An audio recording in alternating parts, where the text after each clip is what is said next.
This is the Hoodlum, designed by Ron Hood, made by Buck Knives. Ron has a large history of working with and designing knives like this. He started promoting the Battle Mistress by Bus Combat. He's also worked with custom makers, Rob Simonich, Trace Rinaldi. He's worked with other production manufacturers such as Tops, and he's had many different designs over the years, and he sort of made this sort of concept a number of times. One of the things that make this knife recognizable, the Hoodlum in particular, is that it's relatively light for a long blade, only weighs about 400 or so grams. It has a relatively narrow blade with a relatively thick spine. It has a sort of index finger cutout in the handle. It has this canted profile where you can see the blade is at an angle to the handle, and it includes the infamous notch there in the blade. My initial impressions on this is basically a couple of things stand out right away. Number one, again, the tip is very thin, so you're going to have high penetration, high cutting ability, but I got durability concerns if you're using this to work in any type of wood, breaking wood apart, prying or digging. Right away that stands out. The blade is very, very light at about 400 grams and very neutrally balanced. So it's pretty much only going to be effective for snap cuts, wrist action. There's no point or no utility or no ability to use larger muscle groups with this knife because it's too light. It has a few parts on this that I refer sort of as gimmicky. That's the way they stand out to me. One of them is this notch. The other one is this sort of hammering feature there on the base of the blade. The only way to actually use this as a hammer is to have the entire blade in the sheath, and then you're holding onto the sheath and sort of using that as a hammer.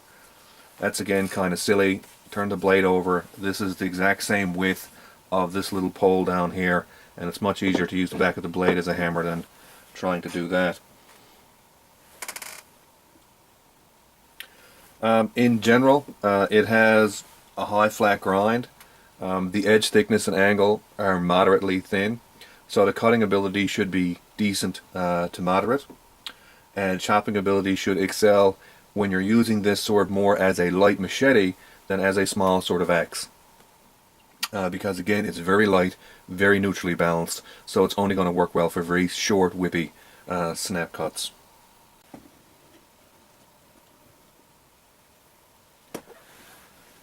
So here's a collection of blades that I'm going to be using primarily just to give some background information on the Hoodlum and how it actually performs. You start off with essentially a long knife. This is a leuko, which is basically an outdoors blade designed for some very light chopping, but mainly more of a cutting tool than a chopping, splitting, prying tool.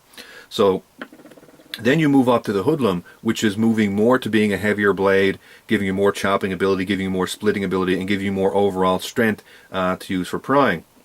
You step up again to something like the Junglas, which is as much of a change over the Hoodlum as the Hoodlum was over to leuko. Again, significantly heavier. You now have a larger ability to use your larger muscle groups, your elbow and your shoulder, and get very heavy chops. And you then move up to something like the Caine Survival tool, which is basically a short prying. This has the ability to use full shoulder driven chops. You can even use your back. It's heavy enough to do that. And again, moving from the Junglas to the Caine Survival tool is very similar to moving from the Hoodlum to the Junglas. That's the sort of change that you're actually talking about. Now there's lots of differences in these knives. They're all different steels. They all have different handles. They all have different sort of profiles, geometries, tips, and that type of deal. But one of the main things I'm going to be looking at in terms of when I'm talking about the Hoodlum and working outside is sort of how it compares to this sort of class of blades, just in regards to its heft, its weight, and sort of its distribution of mass, so how it actually influences cutting ability and that type of deal. So the main thing I plan to be doing with these knives, I will be using other knives to talk about the performance of the Hoodlum as well, but is to take these knives, do some light utility work with it. Cut some rope, cut some cardboard, cut some plastics, cut some light metals, just normal types of materials that you actually use. Do some work in the kitchen, prepare some foods, your fruits, vegetables, meats, clean up a few rabbits, cut with partridge, see how all the knives handle. Then take it outside and do some woodwork. How do they chop, how do they split, how do they dig, how do they handle breaking apart woods. how they handle when the wood changes from being something that's very soft and very easy to cut, like clear white pine, to something that's very dense, very knotty, very hard to cut, like say seasoned black spruce. How they handle when you move towards something that's very, very whippy, so when you're trying to cut down 1 or 2 inch alders, as to cutting through an old sort of rotten stump, which is very rigid. So have a look at all these knives over that type of use and sort of round out the spectrum of the Hoodlum and see where it fares in amongst sort of blades in a sort of group like this.